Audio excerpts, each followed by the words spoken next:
Good morning. Welcome to Morning Coffee with Brigid. I'm Brigid Burke, and today is the 24th of February, 2025. We have 4 days left to the month now. And interestingly, I feel like we are, certainly by Friday of this week, we are talking about a major astrological configuration that's going on. This is when that lineup, and Joanne, good morning. I'm going to text you like right after this live stream. It's I was just starting to talk about the this alignment that's coming up on Friday. Now Mars has moved direct, so I don't know if anybody felt an energy shift yesterday, but I can tell you that yesterday, and Alex, good morning, good to see you. I can tell you that the energy shift yesterday was intense. It was like, and Suda, good morning. There's I had this kind of, it was just, yesterday was actually just a really good day. And Leila, good morning. Hey, got a good, excellent group of people here already, just to start. I have, and Alistair, good morning to you too. Yesterday's energy shift was just really, really good. I had to teach a class yesterday. I taught classes all weekend, and Joanne says, "Oh yes, okay, good." Yeah, that's why I'm kind of glad. Like Joanne and I were supposed to chat at the end of last week. I'm actually kind of glad we've postponed it today because I feel like energetically, I'm just feel better today, in a lot of ways, and started getting back into doing my daily meditation, which I had stopped doing for a while just because I'm lazy, and now that I've been doing that again. I'm just finding it I don't know. I just can't say enough about the I am meditation. It just levels you out like right away. And when where you feel like you're out of balance, even physically, it kind of just puts everything back in line. At least it does that for me. I don't know, but it's just, I don't know. I can't say enough about it. I wish I was, and Sam, hello, good morning, afternoon. I wish this was something that I could teach people, but I'm not allowed to. But as I've mentioned, it is available. They do teach it for free. There is a little bit of a commitment involved with it in terms of preparation and so forth. But if people did want to learn it, it is freely available to learn. And Kathleen, good morning. Good. We got the whole good group here. So yesterday, all weekend I taught, and yesterday felt like the last gasp of Mars retrograde. Today, much better. Okay, interesting. So for you still kind of felt the end of that energy. Honestly, like I said, I just felt like the beginning of the weekend, I was just like so exhausted. Even Saturday, which I was teaching a Reiki masterclass that night, and that which went well. That was all very good.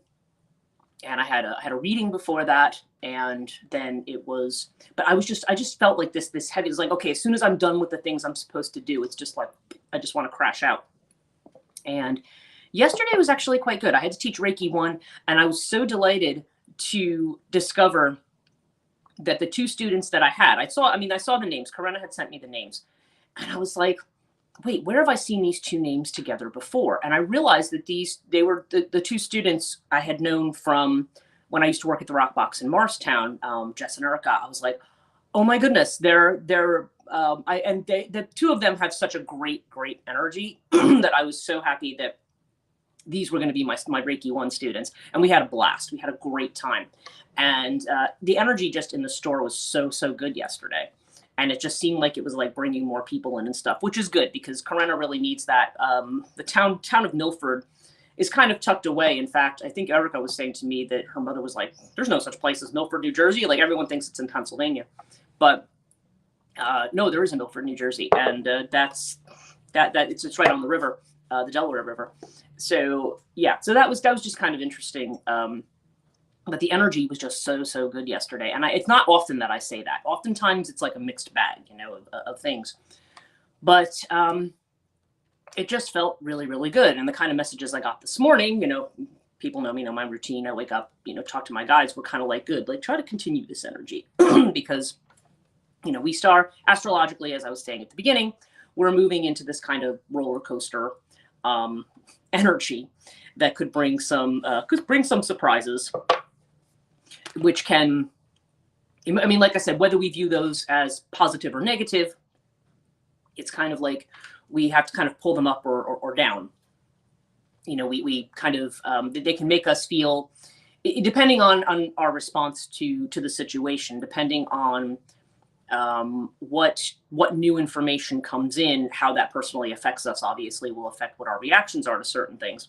But my understanding is that new things coming in or not, it's not that they're necessarily good or bad, but it's just going to be a matter of how they personally affect people. So anyway, and that's something I can't say, I don't necessarily have a whole lot of information on what that's going to be. The advice I've kind of gotten is just go with the flow right now and don't necessarily be determined to understand everything in an analytical sense. Just kind of, we're almost better off just kind of flowing with whatever comes in. So, yeah, so that was the kind of messages that I had. Now, when I was getting ready to do this morning's live stream, actually, the last live stream I guess I did was Saturday. And I had a thought after we closed the live stream, and I thought, okay, I'm going to talk about this on Monday. And the topic that came up for me was that of normalcy. Okay, it came into my mind, probably because I'm thinking a lot about this interview I'm doing with the school, and the fact that I'm going to be doing, looking into doing this psychodynamic psychotherapy program.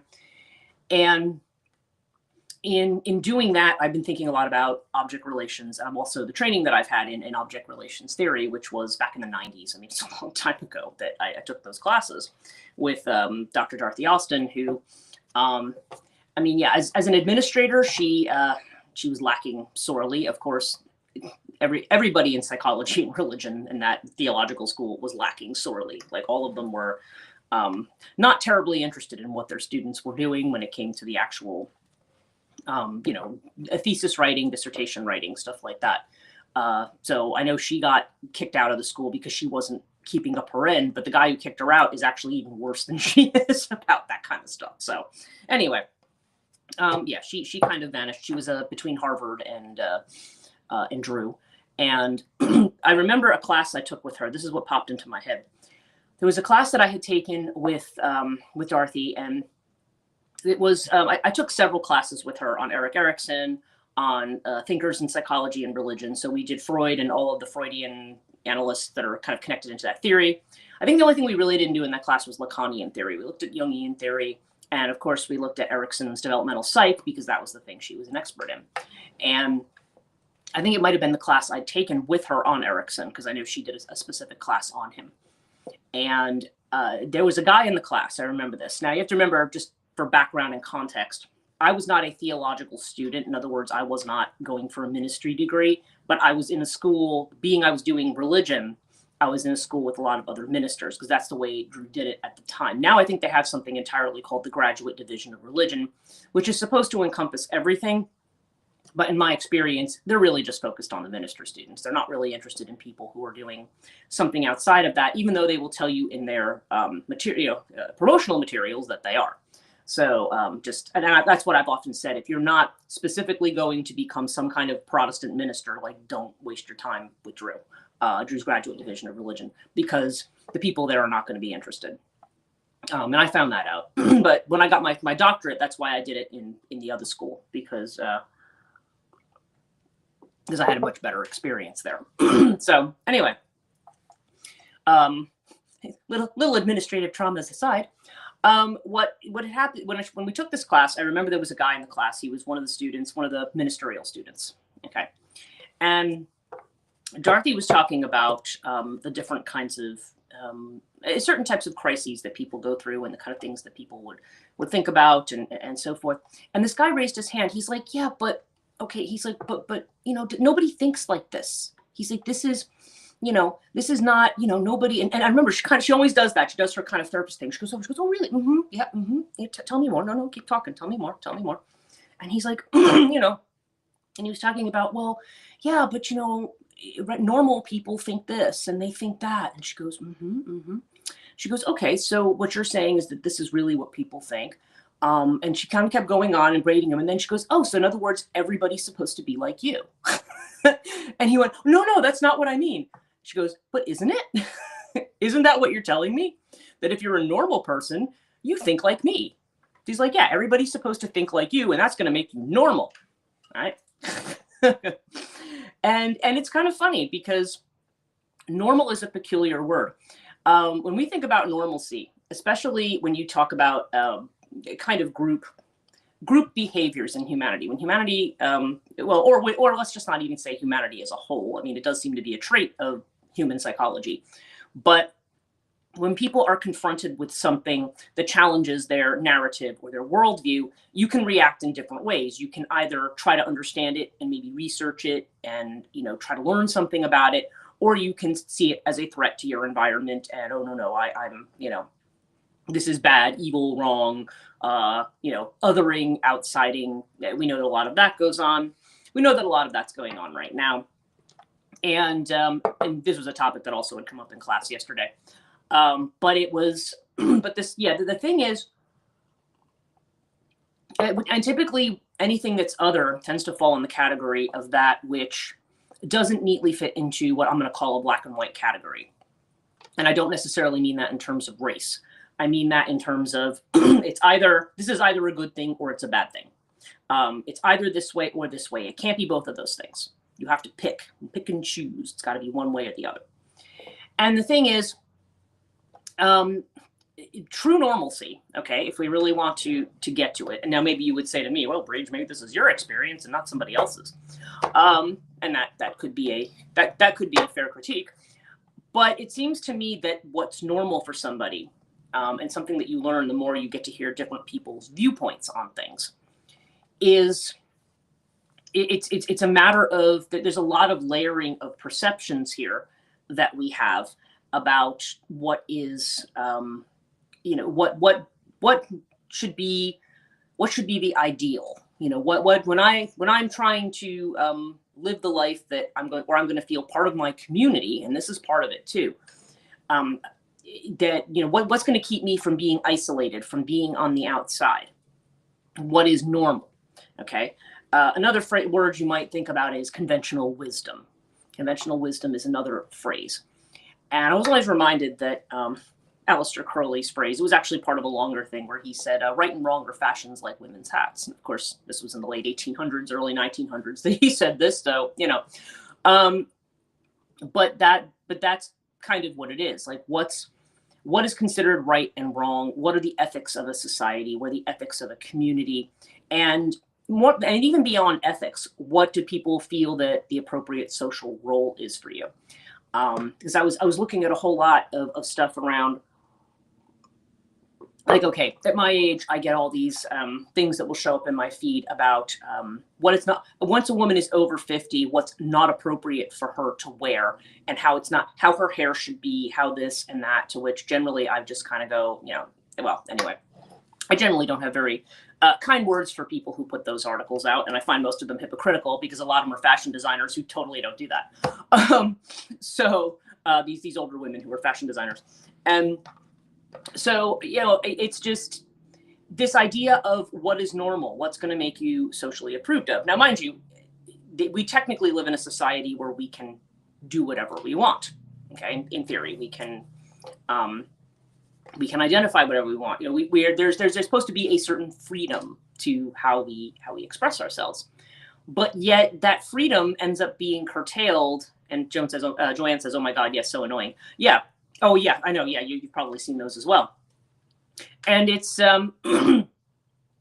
you kind of get into this space of okay, like if you decide to do something different, like if somebody decides to, like, say, I don't know, dye their hair pink or something, just to do something that's different, that's not standard. Now, I feel like nowadays people are not quite so prejudicial against that, but depending on the generation, sometimes people are. If you wear something, like, or people I know who are goth who will, like, walk into the store, like, and people look at them like, the way, what people regard as normal and what judgments they make based on their unconscious associations about that person. So if a person comes in wearing all black, it's really interesting how people go, oh, they must be Satanists or something, which most goths are not, at all.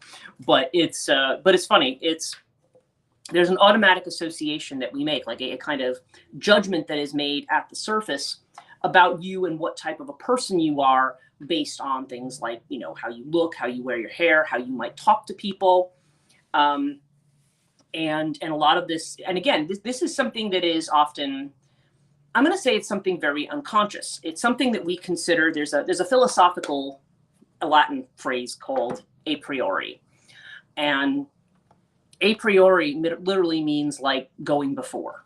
Like, so when we talk about, like when you hear philosophers talk about the, a priori causes, when you talk about cause and effect, what's the a priori cause? Like, what is the root? What is the origin? What is the root? What is a priori? And a priori is just what's there and isn't questioned, right? This is how it is. I get this a lot as a guy with long hair, is what Alistair's saying. Yeah, exactly, right. People will look and say, we'll make this kind of judgment about, how are you supposed to look and what are you supposed to be? But ultimately, you should be whatever you want to be. I mean, it's however that is. People do definitely make those kinds of judgments. And they're here to pick up the rubbish. Sorry, that's the one thing. I'm kind of be glad to move this back to an earlier time when we get more into spring, because right now it's very noisy outside. But yeah, so we have this whole thing about normalcy and what's normal. Now I might have talked about this before. Now I was thinking. Again, this is a conversation that seems to have come up in at least 3 or 4 different cases this past week. And we were talking about the wakashu, which are the Japanese. In the Japanese, usually young men, although apparently women could sometimes participate in this as well. But they said it was mainly for boys, like moving from adolescence to manhood. They usually adopted this third gender, which they called wakashu. And the third gender meant literally that, like not only wearing their hair long, but in some cases they would also they might wear women's clothes. They might experiment sexually either way. They might, all these different things that they would do before they would then, it's not quite the same as necessarily being queer or trans or something like that. It was more like when they got to be adults, then they kind of went back to doing whatever was considered to be male, right? So it was that kind of a thing. But there was this period where there was this kind of thing that went on. And what was interesting is the research on it is this has disappeared in Japan entirely. And in fact, at one point, the emperor had declared that men had to cut their hair. No, men were not allowed to have long hair, and women had to wear their hair long. It was like there was like this established social, men will look this way and women will look this way. And when did it happen? It happened after the first time, I forget what it was, but there was some certain boats from like the U.S. military that had come to Japan, trying to actually bring Japan into the modern world. Now normally when we think of expansion, we think, oh, well, expansion's a good thing because then we get to know about other cultures and other people and so forth. But unfortunately, sometimes what happens, especially in cultures like we see in India, like we see in Japan and some of these places, sometimes what that can mean, and it doesn't necessarily mean in every pocket of society, but sometimes what that means is that there becomes, especially when something is westernized, there becomes this very Western way of thinking that says, so if you have a culture, for example, that's very religious or is very ritual driven, it may be like, oh, but that's very unscientific. So, we're beyond that now. We don't, even if they accept it, it's kind of something that they treat as, oh, well, this is just a tradition and we don't do this. The wakashu went away after that because, like I said, there were establishments with penalties for men and women and how they had to look and how they had to behave. But this is only when Western thinking was introduced, because the idea was, you wanted to conform to whatever the norm was of that particular society that you were now entering into. This is what happens a lot with assimilation too, when you have people who assimilate into the societies. A lot of the battles that you see in the Old Testament, conformity or fringe, right? Well, exactly. And if you're on the fringe, then you're considered to be almost kind of, in at least in some people's view. Now, sometimes I think probably for a lot of us would be like, if people are on the fringe, we'd be like, hey, that's cool. Somebody who's not just following the script, right? But then again, there's also kind of an unspoken pressure to follow the script. You know what I mean? You go places, if you're not following the script, you notice it. Because the kind of assumptions that people will make based on either appearance, I was reading more recently again about women who are in business situations where if they are managers, they will express their opinion and they will, might be outspoken about it and maybe might challenge other male managers, and then they get called in and saying, well, everybody says you do a great job, but you're a little too outspoken, so calm it down. Because ladies are not supposed to be like that, right? We're supposed to be more well, I don't know, I don't want to bother anybody, but here's what I think. Like, you're not allowed, that's the way you're supposed to be, and then people view you as weak and somebody that they can dismiss. So yeah, so there's the way in which these are all little unconscious things. And when I say a priori, I mean there's some kind of underlying assumption that if you asked somebody like, okay, why would somebody have a problem with Alistair having long hair? Or why would you think this about this person? Or if they saw somebody dressed a certain way, well, why do you think that they're like that? And they would generally have a judgment about it. And then they'd say, oh, well, that's just the way it is. That's when you have a priori thinking. That's just the way it is, right? Suda saying, yes, haha, I have no problem with off script. However, it is perceived as rebellious or weird, right? And so when people are doing things, now the more afraid a society becomes, the more it wants black and white categories. This is also the reason I think that some people can, when they get into very, very, very conservative forms of religion, I don't just mean being like a Christian or something, I mean just being in very, very conservative forms, it's often because you want a script. You want a script. And the script is really the prison. The script is the chain. If we're talking about attachments and chains, oftentimes the script is the prison, because that is the thing that's telling us that we live in a society that's free, but and strictly speaking, like, okay, I don't, maybe this isn't the best example, but let's just say there's not necessarily legal ramifications for being different, right? Like, in theory, you can do what you want, but there can be other social ones. I have often talked about, and it can apply either way. There are certain strictures that women face if they try to do something off script, and there are certain strictures that men face if they go off script as well.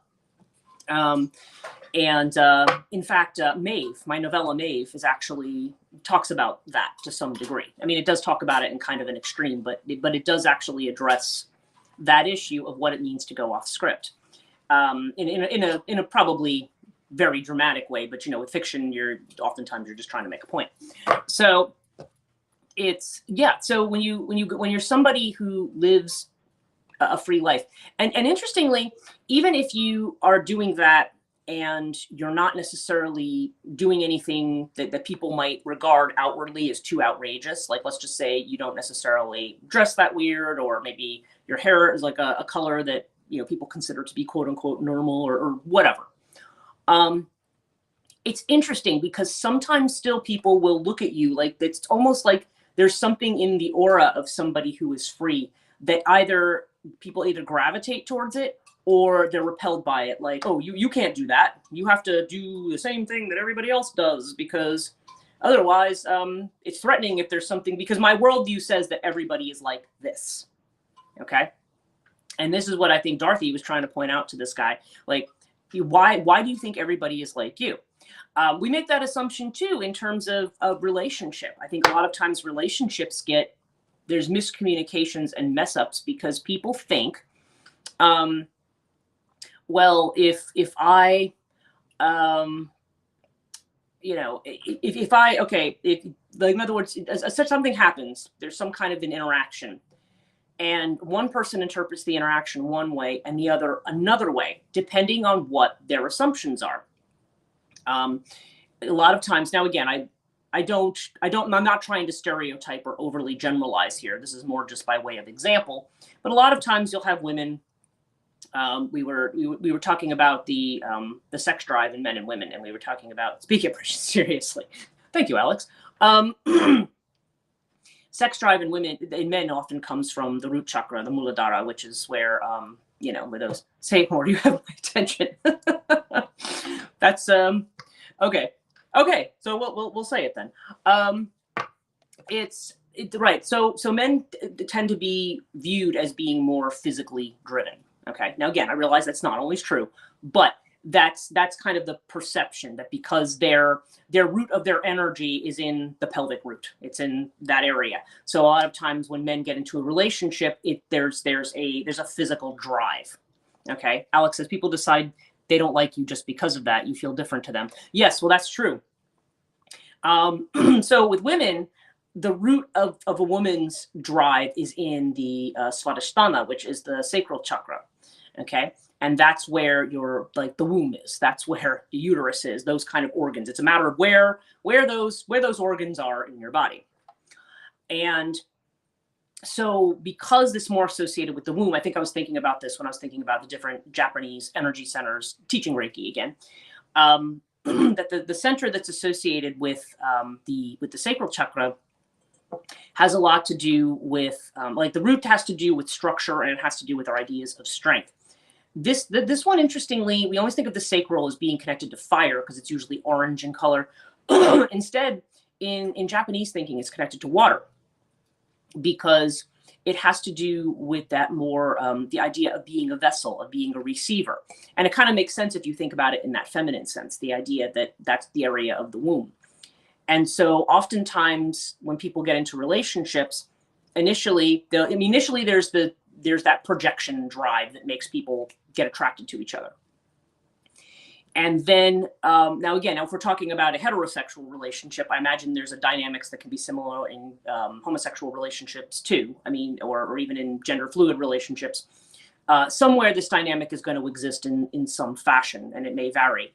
But so the person who has definitely a more masculine view, or is the male in the situation, sometimes this is something, because they have that drive. That's the point at which they've projected their soul image onto this person. And so because they want to win that person, there may be a sense of conquering, like, okay, I want to be that, I want to have that person. And again, in an extreme, that could be like a possessiveness, like, this is my girlfriend, or this is, you see men who can kind of be like that.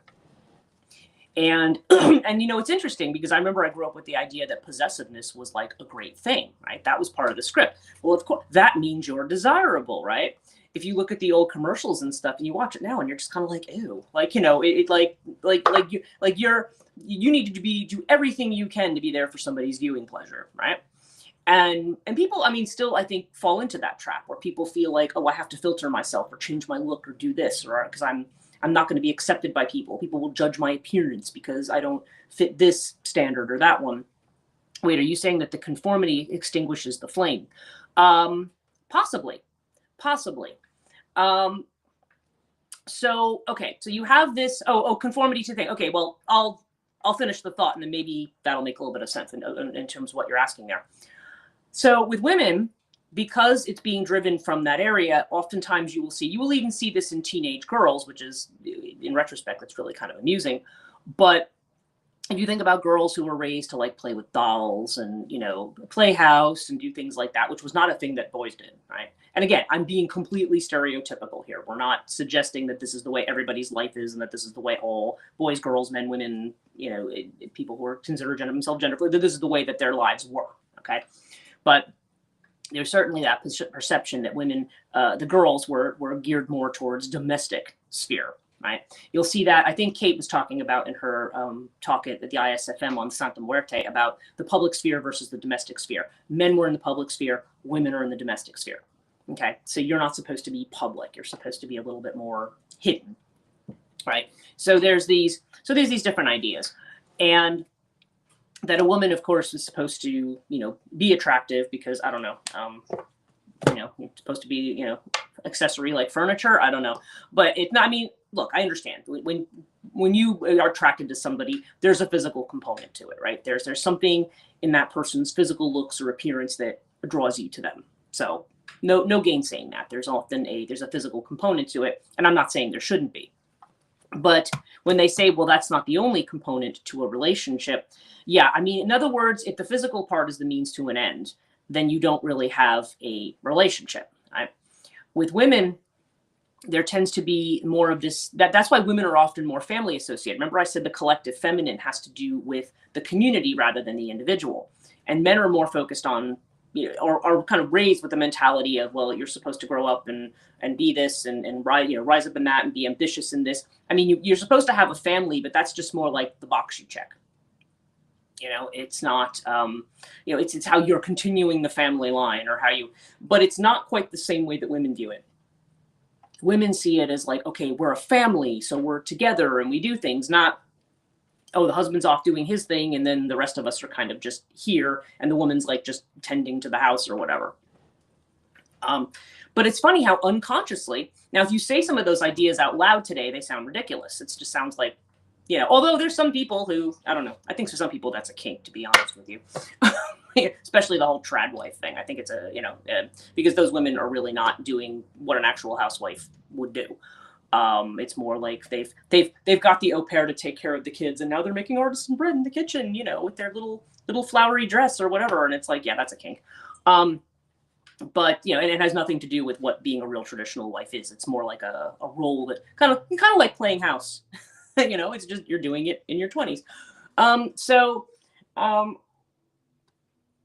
So in any case, no, I mean, people know that when you're in relationships, this is where people frequently run into trouble, because the men in relationships will often, okay, let's just say there's some kind of a crisis, and let's just say there, I don't know, there's something, perhaps there's an act of trust that's broken, perhaps there's a sense, because I said respect and trust are what all relationships are built on.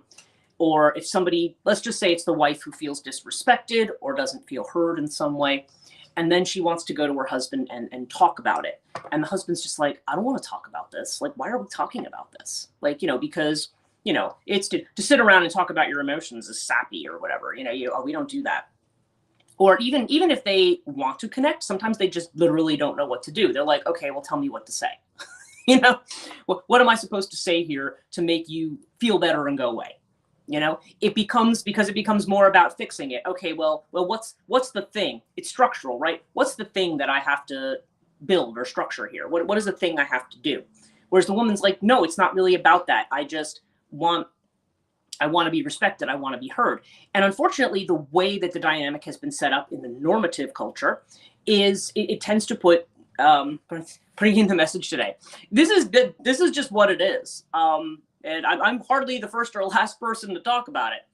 I've experienced it firsthand. Now, again, just because I've experienced it doesn't mean it's going to be everybody's experience. But you'll often find that women will have some kind of variation of this. Even in successful marriages, there can be this kind of thing where you feel like, okay, he sees it this way and I see it this way. And it's a matter of whether or not you can learn to kind of respect each other's point of view, in spite of the fact that they're going to be different. It's not always that everybody has to think the same or be the same, but just that there's an understanding there and an acceptance of the other person for what they are, even if the viewpoint is different, right?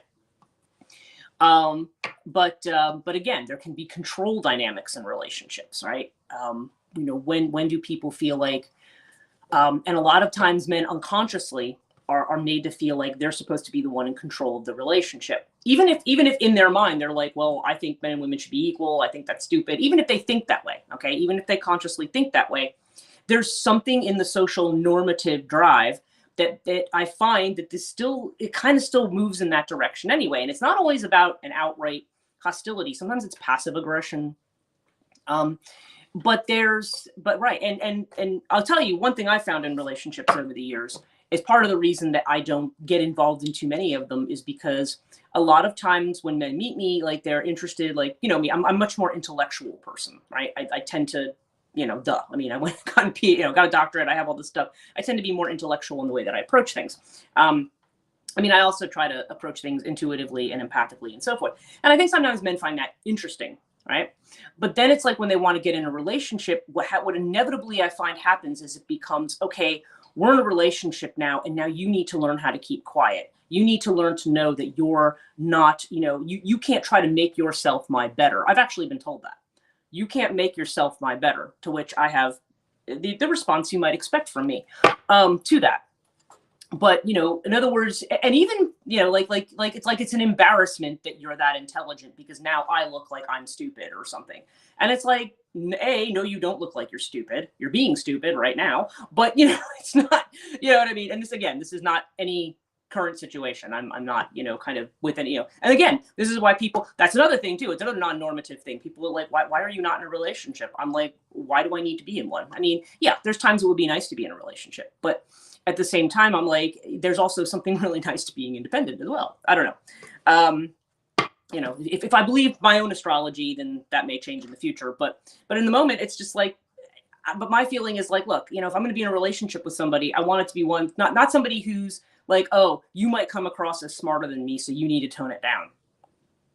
And I'm like, no, I'm going to be step up your game. Well, right. I'm like, no, I'm going to be who I am. And if you love me, then you accept me for who I am. And I accept you for who you are. Okay. But it should not be about, these are the terms and I'm not going to accept you unless you're the kind of person that I've decided that you're supposed to be, or that because you need to be shoehorned into this social role. And that's where a lot of this just can go wrong. This is where a lot of tension can happen, because and then what ends up happening is then you've got like two people who feel like outsiders in a relationship. As somebody had said in one interview I'd read, and I quote this all the time, and I wish to heck I had written the name of the book down. I read it ages ago, but it was like, women give up relationship to be in a relationship. And a lot of times that happens because women find that in order to keep peace, they feel like, okay, well, I can't express myself as much. And that's why a lot of times I will see people who feel like, well, why don't I'm in a marriage and I've done this for years, but I don't feel right. I don't feel like my voice is ever heard or expressed, or that anybody has any interest in it, you know? And that's where I think some of the problem is right now. We don't, you know, these are the things that we need to examine. And I don't feel like a lot of cases in relationships, I don't necessarily that it's like men or women, whoever's trying to, whatever the dynamic is, the power dynamic is in the relationship, I don't think people necessarily do it intentionally. It's not like, you know, hi, I'm just this devious person who just wants to control you. I mean, I know there's disorders that are kind of like that, but, and there seem to be a lot of people who seem to have them, but it's not so much about that. It's not so much that it's this a priori thinking about what's normal, and it's not something you ever question because that's just how it is, you know. And and again, if you were to have an intellectual conversation and say, well, what do you think about this, this, and this, and people will go, oh no, well, obviously I think that ideally this is the right thing, and this is the right thing, and yes, men and women should be equal and so forth, but they don't act it out. And then when somebody says to them, but you're not, and they go, well, I don't know what you're talking about, because they're not conscious of it at all. So when I always talk with people about questioning your narrative, these are things we don't think about because we just assume that they're true. And you have to question that, especially if you find in that kind of conflict. It doesn't mean that you're wrong, but it could be that you've been buying into an assumption that maybe isn't, might not be helpful to your relationships, might not be helpful to you. It's kind of looking at it from that perspective. It's like, what is there about that narrative that I feel I need to hang on to it? And some of this, particularly in relationships, goes back to the way men and women perceive each other, you know? Or like I said, I mean, this can happen. Like I said, I've seen this happen in gay relationships too. I've seen it happen in other things, like where there just seems to be there's a dynamic there where if you're talking about the way masculine and feminine are understood is that one is in control of the other, or that one is weaker, or that one is the one, she's going to stay home with the kids. Like the men who will say like, oh, my wife's away, so I'm babysitting this weekend. They're your children. You're not babysitting them. They're yours. You know, I mean, there's a lot of this thing about, see what I mean? These are all these unconscious things about what your role is supposed to be. You know, how come you don't have the house clean when I come home, you know, kind of thinking. And it's like, you could clean it too, especially if both people work, you know? And again, some people try to solve this by saying, well, we're each going to have a list and this is what I'm going to be responsible. I don't even think you necessarily need to do that, because you're still creating this kind of division, and it feels almost artificial. It's just kind of like it should flow, you know, support each other in the ways that need to be done. But the expectation that the man's going to be the breadwinner and the woman's going to be like the maid and whatever else, that idea, people will find that people will lock into that. And I consider that to be archetypal. It's archetypal, and it has to do with our ideas around the constellation of the mother-father image. When you're dating somebody, it's anonymous, right? So when you project the soul image, this person is, you're compelled by this person. They're desirable. You're in love with them, right? When people get married, then sometimes the switch flips, and now it's mom and dad. And so they start acting in the way they think that mom and dad are supposed to act, whatever unconscious associations they have with those archetypal ideas. And archetypes are powerful. I'm telling people, they're powerful. People act like an archetype, like, oh, like they talk about archetypes like they're stereotypes. And it's like, no, they're like these autonomous things, like in our psyche, that we can't, that you can't just, your rational mind cannot just, control them away. I mean, yes, you can become rationally aware, but they're very hard patterns to break. So the question is, the question is like, yeah, to be committed to freedom is actually a really, really hard thing. To try to go outside of normal is a really, really hard thing. Is there a way to move past this in relationship, is what Alex is asking. This is the reason I currently do not want to be married again. It's a good question. A lot of it will depend on how much your partner is willing to, how much they're willing to negotiate that. You know what I mean? And that's not always an easy thing. I mean, I wish I had an easy way to say, oh, it's, you do this, or, or do this thing or that particular thing. Because sometimes you can have a partner who says that they're committed to that, and then for some reason, as soon as they get married, they just fall right back into the pattern. So yeah, that's not an easy question to answer, Alex. Like, a lot of times it does depend on who you're dealing with, and you have to kind of feel that you're at the point that basically, I think ultimately you have to feel that you fundamentally trust this person and that you respect them and that that's returned. I think if you feel solid in that, then I think probably marriage will work. I think if you're not solid in either of those things, then it doesn't work. So I'm going to pull our cards for today and see what we have. And today I'm actually not using our regular deck. I'm using the Morgan Greer Tarot. So our center card for today is the Page of Cups. Right, exactly. Big question. Oh, yeah, you're welcome. It's when it comes to matters of relationship, because relationships are irrational by nature, where they are very much affected by archetypes. They are by archetype possession, as I like to call it. It's not always easy. And like I said, men, not because men are bad, but just by dint of what they've been socially programmed into, I think sometimes it's harder for men. Not all men. Sometimes men will. There are men who can be, who may be able to tap into that femininity more. But this is why I say men have to be okay with their feminine side, because if they're not, then, then that becomes a thing of they can fall into that same trap very, very easily. So, yeah. So Page of Cups is where we're starting. So interesting. We're talking about relationships, feelings, so forth, which wasn't entirely the direction I was going, but everybody was kind of like, no, let's go in that direction. So here we are, which is totally fine. And the Page of Cups is about, it's about communication. It's about communications, messages, and also the beginning of opening the heart, of love, things like that. Suda says, I think both therapy and introspecting on why the way we are is a good thing too. And Joanne's talking about the Virus of the Mind book again. Yeah. It's Virus of the Mind is another way to look at it. I know that's another way of talking about probably, what Jung is talking about. Maybe it's a little bit of an easier concept to latch onto for people. So yeah, so Joanne has that recommendation. So therapy can be, but again, there's only so much that we can do cognitively. A lot of this has to come from here. Okay. So, and that's the part that's a little harder to navigate. It could take a long time to navigate. It took Patrick becoming a girl dad to get in touch with his feminine side, is what Kathleen said. Well, yeah, that's just it. And sometimes that's what it is. They have to have a female that they can relate to before they can, in that kind of way, like having a daughter. Well, there you are, Page of Cups. Yes, exactly. The inner feeling of which we are unaware. Okay, so we have the World card right now. Now, the World is an interesting card to come up because this is about internally something is coming to an end. Okay, World has to do with endings. However, at the same time, the World has to do with the way in which we expand our horizons, the way in which we are willing to learn new things. So because something is ended, we need to learn a new way. And this is, speaking of archetypes, the major arcana are archetypal cards. They have to do with a major force. Like, in other words, it's almost like the survival of the species depends on us figuring this out, right? It's about memes, not Facebook memes, but evolutionary memes. Yes, no, I know. And the term meme, I think the reason I have a personal bias against the term meme is because it comes from Richard Dawkins, and I don't like him.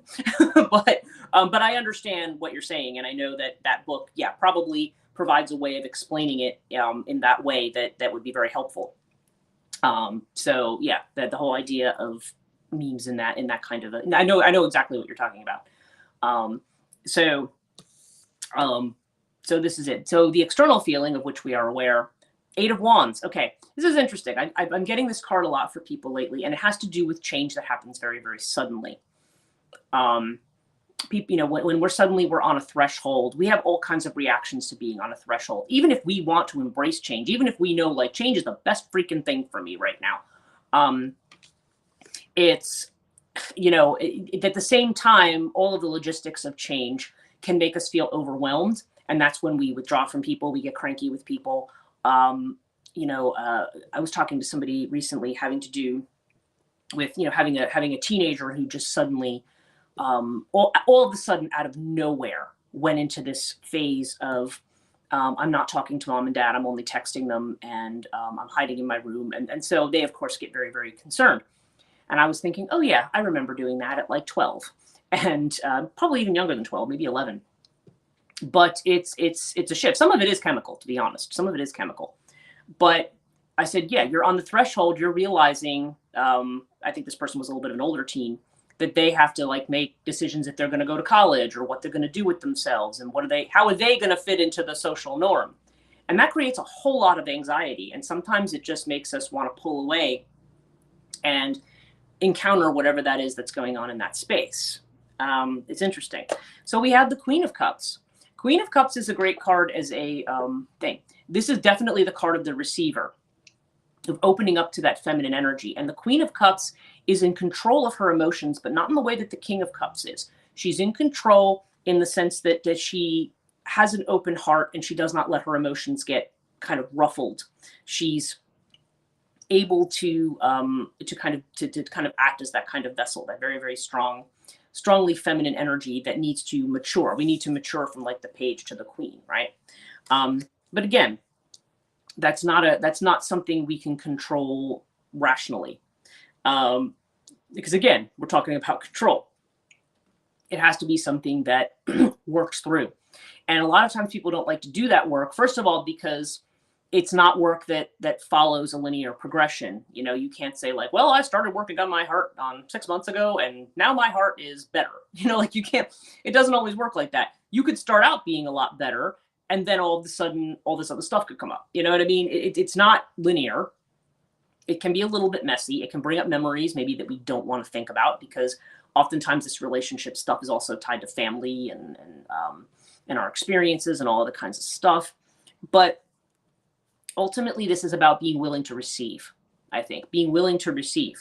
Being open to what's new. In fact, I got that this morning. I got 4 runes that were literally every single rune of the unknown, the possibilities, the unexpected. Like it was surrounded by the blank rune, Perth, and Ansus. And in the middle of it sitting, or the third one anyway, maybe not quite the middle, is Lagus, which is immerse yourself in the experience of living without having to evaluate or understand.